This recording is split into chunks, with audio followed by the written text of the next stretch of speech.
आदाब, good afternoon. चलती रहेगी जिंदगी में आपका इस्तकबाल करते हैं। माह रमज़ान की ढेर सारी तमाम नाज़रीन को मुबारकबाद और साथ ही नवरात्र की बहुत सारी मुबारकबाद। तो माह रमज़ान की शुरुआत हो चुकी है, पहला अशरा शुरू हो चुका है और इस अशरे में हमें आपकी फ़िक्र है और किस तरह से फैज़ान रमज़ान के हवाले से इस्लाम और हदीस और कुरान ने क्या कुछ कहा है, इस पर रोशनी डालने की ज़रूरत है। लिहाजा आज हमने ये मौज़ू इख्तियार किया है कि आपको ये बताएं कुरान और हदीस की रोशनी में कि रोज़े की क्या फजीलत है। इसलिए हमने ख़ास मेहमान को भी मदऊ किया है। इसके अलावा हम ये जानते हैं कि हर कोई, हर फर्जंदान तौहीद रोज़ा और इबादतों का एहतराम करना चाहता है। बाज़ ऐसे लोग होते हैं जो मुख्तलिफ अमराज में मुब्तला होते हैं, तो उन्हें किन किन चीज़ों का ख़ास ख्याल रोज़े की हालत में रखना है, और अगर बहुत कोई मूजी बीमारी में मुब्तला है तो उन्हें क्या रोज़ा रखना चाहिए या नहीं रखना चाहिए, या फिर किस तरह से वो एहतमाम करें ताकि उनके अमराज की जो इफेक्टिवनेस है वो ज़्यादा ना हो पाए। तो इन तमाम सवालों के जवाब जानने के लिए हमने ख़ास पैनल को मदऊ किया है, जिनका तारुफ करा दें। और आपको टीवी स्क्रीन पर हम तस्वीरें भी वो दिखाएंगे जो ये बयान करेंगी और ये बताएंगे, क्योंकि तस्वीरों को देखने के बाद और दिखाने के बाद वो तमाम जो सवाल होते हैं वो सब बहुत हद तक आया हो जाते हैं और वो तस्वीरें सब कुछ खुद ब खुद बयान कर देती हैं कि माह रमज़ान आ चुका है। तो किस तरह से तैयारियाँ जारी हैं, चाहे वो घरों की तैयारियाँ हों या फिर वो मार्केट्स की तैयारियां हो या फिर डॉक्टरों से सलाह व मशवरा लेने की बात हो।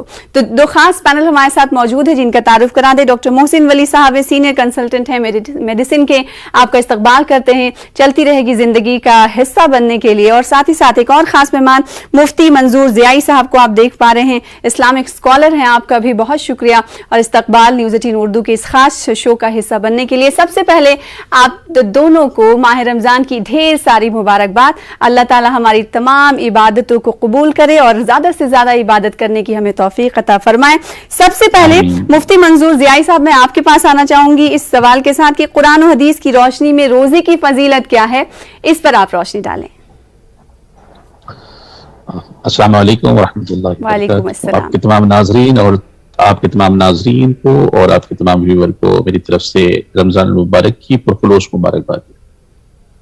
आज हमें इस बारे में समझना है कि रमज़ान क्या है और रोज़े की फजीलत क्या है। इसे समझने के लिए हमें कुरान को समझना पड़ेगा और कुरानी आयत को देखना पड़ेगा। परवरदिगार आलम ने कुरान मुक़द्दस में इरशाद फरमाया, या अय्युहल्लज़ीना आमनू कुतिबा अलैकुमुस्सियाम कमा कुतिबा अलल्लज़ीना मिन क़ब्लिकुम लअल्लकुम तत्तक़ून।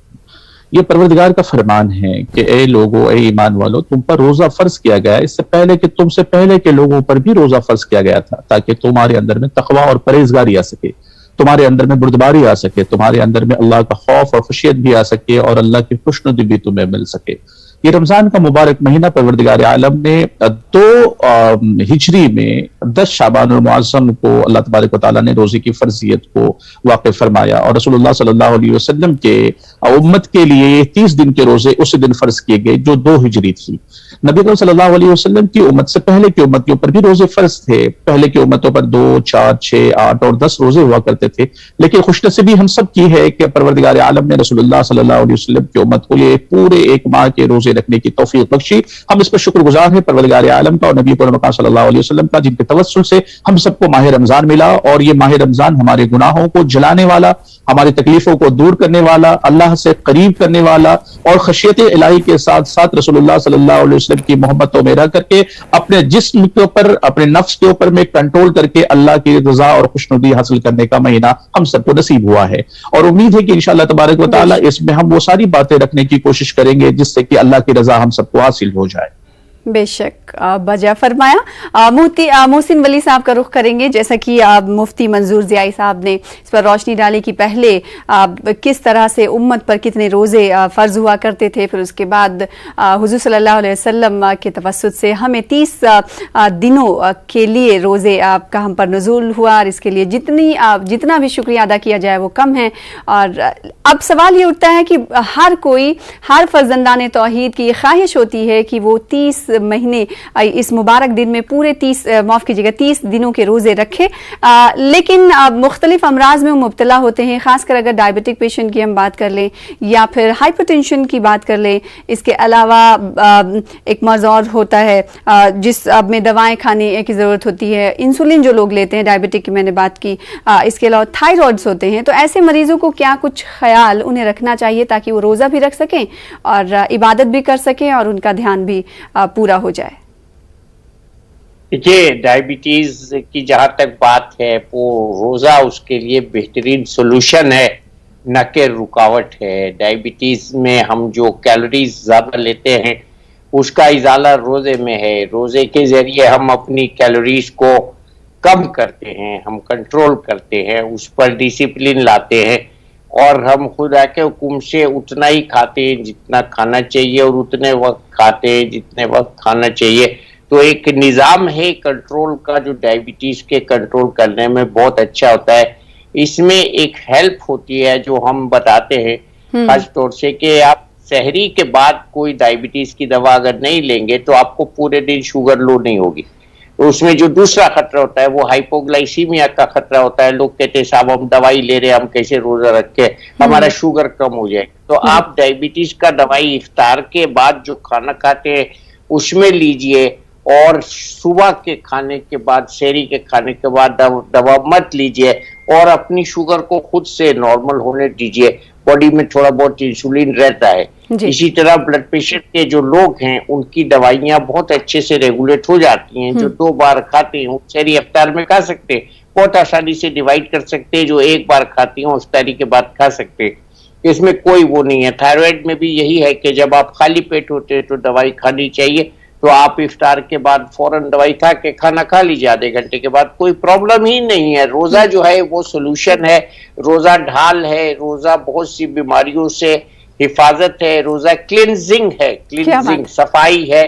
और रोजा जो है वो हमें एक डिसिप्लिन ऐसा सिखाता है कि कब हम क्या खाएं कब ना खाएं। और ये सबसे बड़ा डिसिप्लिन आज हमारे बच्चों में से, हम में से मिसिंग है। हम हर वक्त या तो खाते रहते हैं या हम हर वो चीज खाते रहते हैं जो हमारे लिए अच्छी नहीं है। इसके अलावा रोजे का जो इस दूसरा एस्पेक्ट है वो ये है कि हम अपने इमोशंस को कंट्रोल करें, हम सच बोलने की प्रैक्टिस करें, गुस्से पे काबू रखें। सबसे इम्पोर्टेंट, मुफ्ती साहब भी एग्री करेंगे मुझसे, ये गुस्से पे काबू करना जो है रोजे में इसकी प्रैक्टिस होती है। और तीसरा, नींद के औकात की हमें, बहुत से लोग मैंने देखा है रमजान में जो है अपनी नींद का सिस्टम ठीक कर लेते हैं। बहुत से सिगरेट एडिक्ट्स, अल्कोहल एडिक्ट्स भी कह दूं तो अपने एडिक्शन छोड़ देते हैं रमजान में, तंबाकू एडिक्ट छोड़ देते हैं। तो ये बेहतरीन महीना है इबादत के अलावा अपनी मेडिकल क्लिनजिंग का, स्पिरिचुअल क्लिनजिंग का, डिप्रेशन से दूर होने का, अपने नींद के, सोने के, जागने के औकात को कंट्रोल करने का, अपने पेट के निजाम को कंट्रोल करने का, अपने खाने पीने के निजाम को, डाइजेस्टिव सिस्टम को कंट्रोल करने का और नर्वस सिस्टम को कंट्रोल करने का। क्या बात है, क्या खूब बातें आपने कही हैं। और इस तमाम बातों को सुनते हुए कॉलर भी हमारे साथ जुड़ चुके हैं जो कुछ पूछना चाहते हैं, जिन्हें हम शामिल कर लेते हैं अपने प्रोग्राम में। हेलो, कौन साहब, अस्सलाम वालेकुम। जी अस्सलाम वालेकुम अस्सलाम। जी मैं मोहम्मद बोल रहा हूँ दिल्ली से। मेरा सवाल वली साहब से, डॉक्टर वली साहब से। जी मेरा एज 40 ईयर्स है, 42 ईयर्स है। तो मैं डॉक्टर से पूछा था कि मैं हाइपरटेंसिव भी हूँ और मैं ब्लड प्रेशर की दवाई लेता हूँ और मैं रोजे रखता हूँ। तो ये बताइए कि 42 जो एक नॉर्मल आदमी है वो उसको कितना दिन भर में पानी लेना चाहिए, 2 लीटर और 3 लीटर?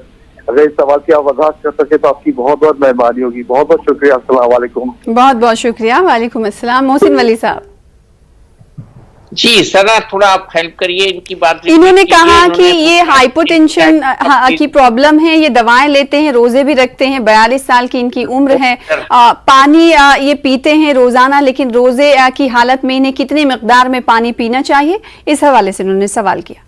2 लीटर की आप बात कर रहे थे। 2 लीटर पानी अगर आप इफ्तार के बाद से पीना शुरू करें तो इफ्तार के बाद करीब आधा लीटर हो जाता है अमूमन, और उसके बाद आपको रात भर मिलता है। और बीच में तरावी में सबसे अच्छा मैं रिकमेंड करता हूँ। जो लोगों को ये इश्यू होता है पानी का, तो मैं कहता हूँ हर 4 रकात के बाद आप आधा गिलास पानी लीजिए, जो कि 50 to 100 ml हो जाएगा।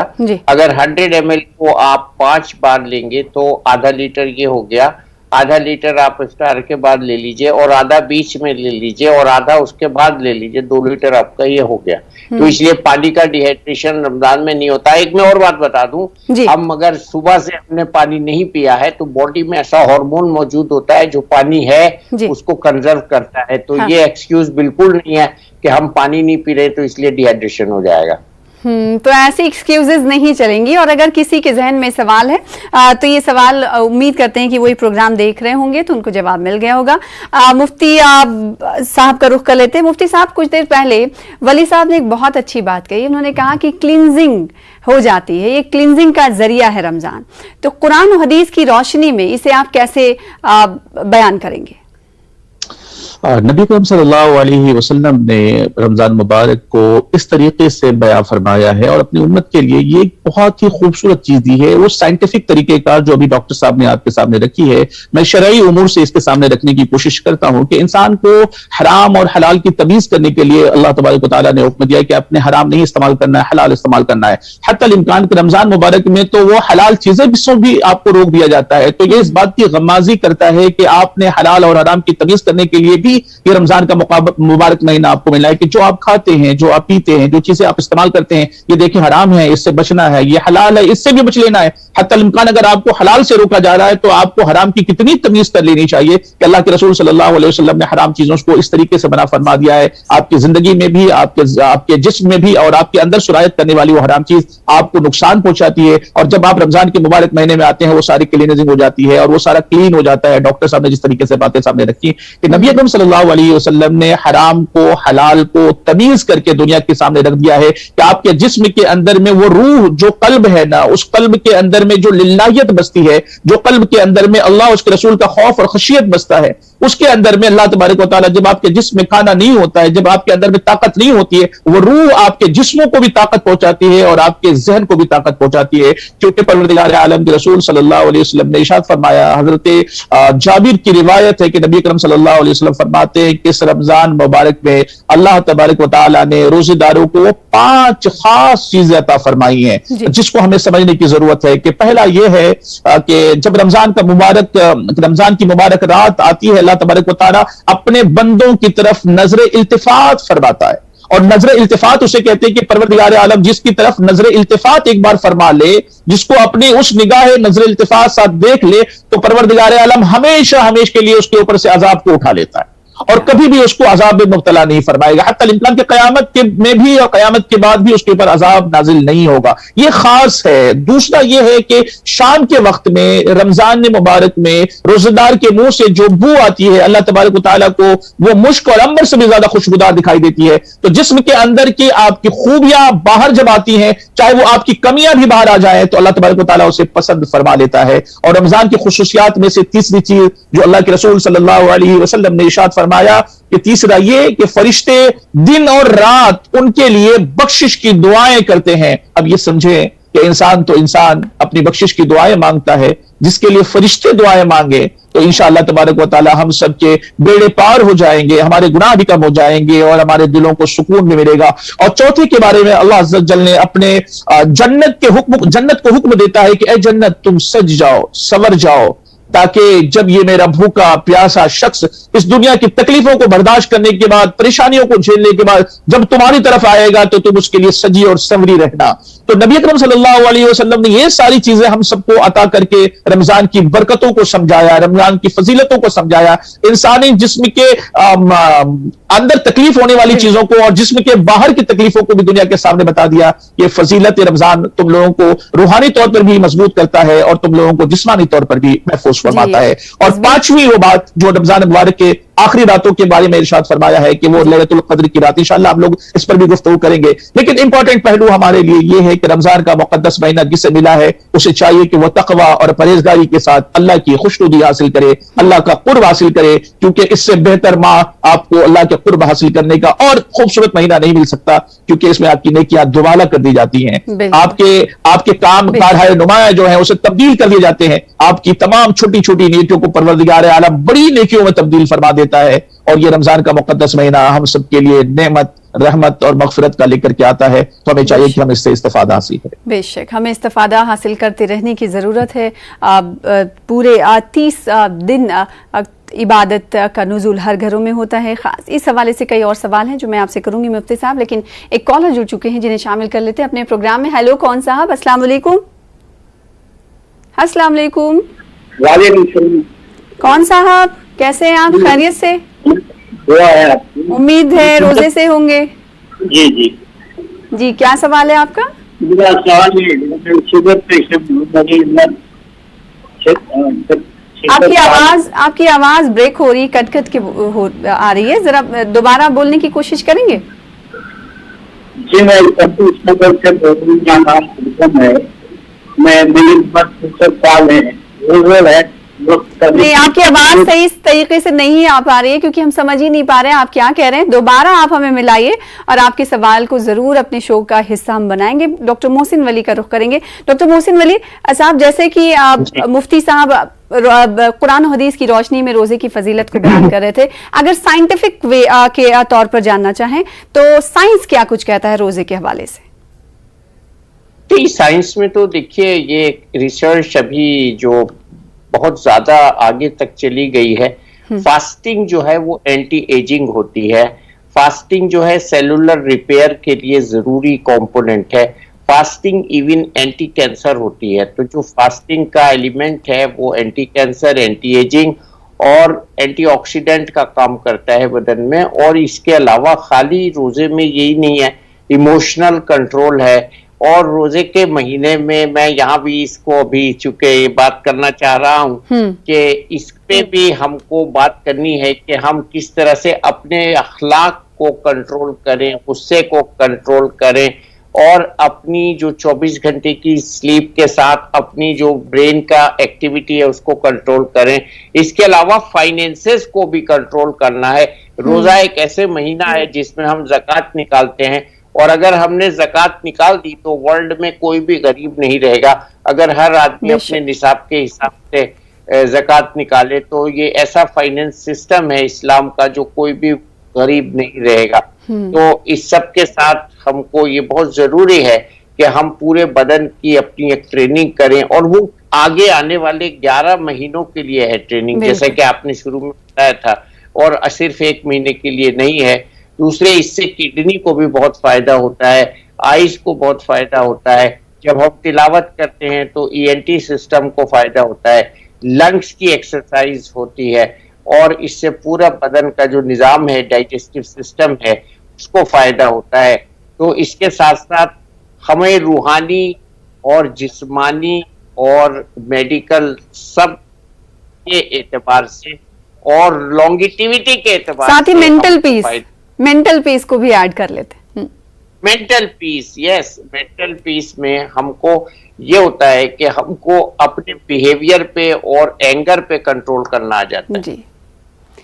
मुफ्ती मंजूर साहब, मैं आपके पास आऊँ इस सवाल के साथ, क्योंकि जहाँ एक तरफ बहुत सारी इबादत की ख्वाहिश तमाम फज़दान तौहीद को होती है, लेकिन ख़ासकर अगर ख़वातीन के हवाले से मैं सवाल करूँ तो घरों में देखा जाता है कि मर्द तरावी का एहतमाम करते हैं। मैं ये नहीं कह रही कि वो कम इबादत करती हैं ख़वातीन, लेकिन उनकी एक ख़ास तवज्जो किचन पर भी होती है। तो माह रमज़ान के आते आते बहुत सारी ख़वातीन और बहुत सारे लोगों का ये भी मानना है कि वो पकवान जो पूरे साल हमारे घर नहीं बनते, एक ही दिन वो तमाम नियमतें अल्लाह की तरफ से उन्हें मिलती है। लिहाजा इस पर आपका क्या कुछ, इस पर राय आप क्या कुछ रखते हैं? ऐसी ख़वातीन के लिए आपको क्या करना है? क्योंकि बहुत सारे लोगों को हमने अपने घरों में ही देखा है कि नमाज की देरी हो रही होती है लेकिन वो कुछ पका रही होती हैं, तो वो सोचती हैं कि ये काम भी हो जाए, फिर उसके बाद नमाज की अदायगी करेंगी। देखिए, बहुत बड़ा योगदान और बहुत ही ज्यादा जो हिकमत अमली के साथ हमारी बहनों ने, हमारी माओं ने हम लोगों को जो सींच करके बड़ा किया है। अब जानते हैं कि हम इबादत करने के लिए अपने मसाजिद, अपने दरगाहें, अपने खानकाहों में जाया करते हैं, हम सजदे में सजदा रेज हो जाते हैं तरावी के लिए, तिलावत के लिए। लेकिन आपको बताऊं कि ये हुकूकुल्लाह है जो अल्लाह के हक है, हम हमारे साथ में हमारी बहनें भी वो हुकूकुल्लाह पर अमल करती हैं, लेकिन हुकूकुल्लाह के साथ साथ हुकूकुल इबाद पर भी हमारी बहनें तवज्जो देती हैं। वो काबिल सताइश है, वो काबिल मुबारकबाद है, वो हमारी तमाम बहनें, हमारी माएँ जिन्होंने अपनी दाद मुशक्कत के साथ अपनी परेशानियों को झेलने के साथ, अपनी इबादत के साथ, अपने रब को राजी करने के साथ साथ अपने घर वालों की खुशनुदी भी चाहती है, अपने घर वालों का प्यार भी चाहती है। ये उनका बहुत बड़ा योगदान है। उनकी तारीफ जितनी की जाए वो कम है। अगर वो घर पे अच्छा काम नहीं कर पाएंगी, उनका अगर हमें सपोर्ट नहीं होगा ना, हम अपनी अच्छी इबादतें नहीं कर पाएंगे। हमें अच्छा खाना भी वहां से मिलता है, हमें मोहब्बतें मिलती है, वहां से प्यार मिलता है। वो सिर्फ शरबत नहीं होते, शरबत के साथ उनका प्यार भी जुड़ा होता है। सल्लल्लाहु अलैहि वसल्लम ने औरतों के मकाम को इतना बुलंद फरमाया है, इतना बुलंद फरमाया है और इरशाद फरमाया है कि अगर किसी घर में एक बच्चा पैदा होता है, लड़का पैदा होता है, तो वो एक रहमत लेकर के आता, और अगर किसी घर में लड़कियां पैदा होती है तो वो 10 रहमतें लेकर के आती है। तो ये 10 रहमतों वाली बहनें हैं, 10 रहमतों वाली माएं हैं, 10 रहमतों वाली बीवियां हैं, जिनके वजह से आज हम अच्छी इबादत भी कर पाते हैं और अपने रब को राजी करने के लिए हर वो काम करते हैं। क्योंकि खाना हमारे जिस्म में जब जाता है तो हमें तकवीयत आती है, ताकत आती है। लेकिन रमजान के मुबारक महीने में, रमजान के रोजे के साथ साथ, रमजान की तिलावत के साथ साथ, रमजान के माह मुबारक में इबादत के साथ साथ हमारी बहनें अपने किचन को भी संभाल करके हम पर बड़ा एहसान करती हैं। हमें उस एहसान को भी फरामोश नहीं करना चाहिए और उनके लिए दुआ करना चाहिए कि परवरदिगार उन्हें और ताकत दे, उन्हें और हिम्मत दे, और वो हमारे लिए जो करती हैं उनका सिला दुनिया और आखिरत में उन्हें मिल जाए। क्योंकि ये वो काम है ना जो सब हम नहीं कर सकते, हमारी बस का नहीं है कि हम वो काम कर सकते जो वो कर रही हैं। वो काबिल सताइश और काबिल मुबारकबाद है। मैं आपको रमजान के हवाले से कह दूं कि आका दो जहां सल्लल्लाहु अलैहि वसल्लम ने इरशाद फरमाया कि रमजान का मुकद्दस महीना जैसे ही शुरू होता है, शयातीन जकड़ दिए जाते हैं, जन्नत के दरवाजे खोल दिए जाते हैं। ये सारी चीजें हमें मिलती हैं, लेकिन सब्र और शुक्र का बड़ा मसला होता है। सब्र का मरहला, और सब्र के मरहले से गुजरते हुए हमें शुक्र के मरहले में दाखिल होना होता है। और जब हम सब्र के दरवाजे पर पहुंच करके अल्लाह के पर साबिर और शाकिर बनने की कोशिश करते हैं, अल्लाह कहता है कि मेरे साबिर बंदे, अब तूने तेरे खाने के साथ साथ मेरा शुक्र भी अदा कर दिया, अब मैं तेरे शुक्र से राजी हो गया और मैं तुझसे राजी होकर के दुनिया और जन्नत की तमाम भलाइयां तुम्हें अता करता हूं। ये वो मुकद्दस महीना है जिस बाबरकत महीने में परवरदिगार हमसे राजी होने के लिए बहाने तलाश करके छोटी छोटी नेकियों के साथ मुझसे राजी हो जाता है और कहता है कि जैसा शायर ने कहा है कि रहमत हक बहा नमी जोयत, अल्लाह की रहमत तुमसे पैसे नहीं मांगती है, बल्कि अल्लाह की रहमत बहाने बना बना करके तुम्हें अता करती है। क्योंकि वो खालिक के कायनात जिसने इतनी अच्छी शक्ल सूरत में हमें पैदा फरमाया है, क्यों वो चाहेगा कि हम पर अजाब हो जाए। ये मुबारक महीना हमें अजाब से छुड़ाने के लिए है, रहमतें अता करने के लिए है और जन्नत की बशारत देने के लिए है, जहन्नम के खौफ और जहन्नम की आग से बचाने के लिए महीना में दे दिया है कि मेरे बंदे कहां भटक रहा है, ए मेरे बंदे तू कहां जा रहा है, ए मेरे बंदे किस दुनिया की गफलत में पड़ा हुआ है, कहां है जो खुशियां तलाश कर रहा है तू, आ जा मेरे पास। मैं तो तुम्हें उतना प्यार करता हूं जितनी तुम्हारी मां प्यार करती है, उससे 70 गुना ज्यादा मैं तुझसे प्यार करता हूं। वो मां तुम्हारी तो सिर्फ केयर टेकर है, मैं तो तुम्हारा क्रिएटर हूं। तू कहां भटक रहा है, मेरे पास आ जा, मैं तेरे गुनाहों को भी माफ फरमा दूंगा, जो तेरी आरजुएं होंगी वो आरजुएं भी पूरी कर दूंगा, जो तू मांगेगा वो तुझे अता कर दूंगा। अरे मांग तो मुझसे, मैं ही तो देने वाला हूं। जब तू मेरे पास आएगा तो मैं तुमसे राजी हो जाऊंगा और ये कहूंगा कि तू मुझसे राजी हो गया और मैं तुझसे राजी हो गया। बेशक। वली साहब, मैं आपके पास आऊंगी आखिरी सवाल के साथ। बहुत अच्छा बयान फरमाया मुफ्ती साहब ने। उम्मीद है जो लोग इस वक्त देख रहे होंगे और हमारे प्रोग्राम देख रहे होंगे, इससे इस्तेफादा उन्होंने हासिल किया होगा। डॉक्टर मोहसिन वली साहब, आपसे मेरा सवाल ये कि मुख्तलिफ अमराज की बात हो रही है और शिकंजी या फिर शरबत बहुत सारे लोग इस्तेमाल करते हैं, घर के वो लोग भी इस्तेमाल करना चाहते हैं जो किसी ख़ास मर्ज़ में मुब्तला हैं। अगर डायबिटिक हैं तो उन्हें क्या ये शरबतें लेनी चाहिए या नहीं? हाँ, मेडिकेशन के हिसाब से तुखम बालंगा ऐड कर सकते हैं, लेमन ऐड कर सकते हैं, लेकिन शुगर फ्री इसमें इस्तेमाल कर सकते हैं। सभी शरबतों में, बेल का शरबत में शुगर इस्तेमाल करने की जरूरत नहीं है, तरबूज के शरबत में शुगर इस्तेमाल करने की जरूरत नहीं है। कहने का मतलब ये है कि जिन लोगों को शुगर की बीमारी है और शुगर नहीं लेनी है, वो लोग शुगर फ्री जो भी सब्सटेंस है, पाउडर है, स्टीविया वगैरह है, वो इस्तेमाल कर सकते हैं। बिल्कुल। और इसके अलावा हम ये जानते हैं कि जो खास मर्ज में मुब्तला होते हैं वो किसी न किसी ट्रीटमेंट डॉक्टर से सलाह मशवरा ले रहे होते हैं, तो रमजान मुबारक में अपने डॉक्टरों से मशवरा भी ले सकते हैं। इसके अलावा अगर कई और सवाल हो तो आप हमारे साथ जुड़कर उसे पूछ सकते हैं। बहुत शुक्रिया मुफ्ती साहब, बहुत शुक्रिया डॉक्टर वली साहब हमारे साथ जुड़ने के लिए, बहुत शुक्रिया वक्त देने के लिए। फिलहाल इसी के साथ हमें दीजिए इजाजत। चलती रहेगी जिंदगी। आदाब।